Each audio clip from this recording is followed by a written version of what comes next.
नमस्कार मित्रों। समाचार ये है कि सलमान खान के फिल्म टाइगर 3 को ओमान, कुवैत और कतर में प्रतिबंधित कर दिया गया है और इसका कारण बताया गया है इस्लामोफोबिया, मुस्लिमों को खलनायक दिखाया जाना। इमरान हाशमी का जो कैरेक्टर है वो मुस्लिम है और वो फिल्म का मेन विलेन है। एक आतंकवादी के रूप में उसे प्रदर्शित किया गया है। मित्रों, सच कह रहा हूँ, जब मैंने ये समाचार सुना तो मैं चौंक गया। मुझे विश्वास नहीं हुआ कि ऐसा भी हो सकता है। आखिर ऐसा कौन नेत्रहीन है जिसे टाइगर 3 में इस्लामोफोबिया दिख गया।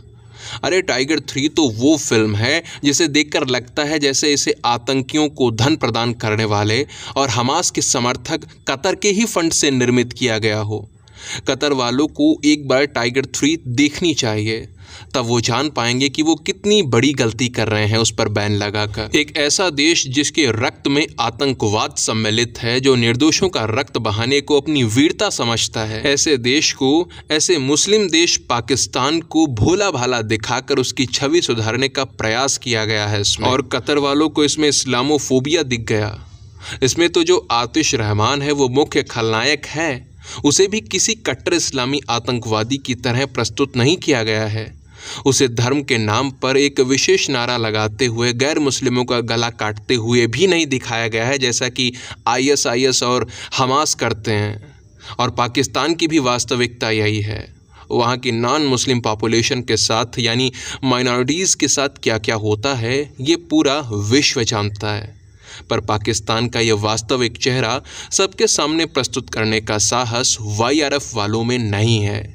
ये कटु सत्य दिखाने के लिए जो जिगर चाहिए ना, वो किसी बाजार में नहीं मिलता, मर्द उसे लेकर पैदा होते हैं। और ऐसे मर्द फिल्म इंडस्ट्री में, विशेष रूप से हिंदी फिल्म इंडस्ट्री में बहुत कम है। वाईआरएफ वालों ने तो पाकिस्तान के अपराधों को इस प्रकार छिपाया है कि मेन विलेन आतिश रहमान को भी अपने देश से प्रेम करने वाला दिखा दिया है। वो पाकिस्तान से बहुत प्रेम करता है। वो भारत के सामने सर नहीं झुकाना चाहता, बल्कि हार का बदला लेने को व्याकुल है। बस यही उसकी गलती है। वो कोई आतंकवादी नहीं है, बल्कि देश प्रेमी है, और यही उसकी गलती बन जाता है। आप सोचिए, सैकड़ों करोड़ रुपए लगाकर पाकिस्तान के पापों को धुलने का जो कार्य वाईआरएफ वाले अपने स्पाई यूनिवर्स के माध्यम से कर रहे हैं, वो भी भारत में ही, भारत की जनता के बीच।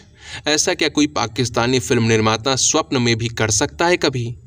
अब ये तो मेरी समझ से परे है कि आखिर कतर ने टाइगर 3 पर बैन क्यों लगाया है। कतर वालों को तो टाइगर 3 का प्रमोशन करना चाहिए। उनकी विचारधारा से पूरी तरीके से मेल खाती है यह फिल्म। वैसे ये सब कुछ पहली बार नहीं है। कतर इससे पहले भी कई फिल्मों को प्रतिबंधित कर चुका है। अक्षय कुमार की पृथ्वीराज फिल्म को भी प्रतिबंधित किया गया था, जबकि उसमें सम्राट पृथ्वीराज जी का अपमान ही दिखाया गया था। मोहम्मद गोरी का महिमा मंडन करने का प्रयास किया गया था, उसकी छवि सुधारने का प्रयास था उस फिल्म के अंदर, और वो भी वाईआरएफ से ही संबंधित थी। तो वो भी प्रत्यक्ष परोक्ष रूप से कहीं ना कहीं कतर की विचारधारा से ही संबंधित थी, लेकिन उस पर भी प्रतिबंध लगाया गया। वैसे टाइगर 3 पर बैन लगाने का एक कारण ये भी हो सकता है कि कतर इस समय भारत से शत्रुता करने के लिए व्याकुल है। कतर ने अपने यहाँ के भारतीय स्कूलों में दिए जाने वाले दिवाली अवकाश को भी इस बार समाप्त कर दिया। इसके साथ ही 8 भारतीय नौसैनिकों को भी फांसी देने का जो आदेश है वो पारित किया जा चुका है। तो इस तरह से देखकर लगता है कि कतर को जो भी भारत से जुड़ी चीज दिखती है वो उस पर कुछ ना कुछ एक्शन लेता है। वो भारत के विरुद्ध कुछ ना कुछ करना चाहता है।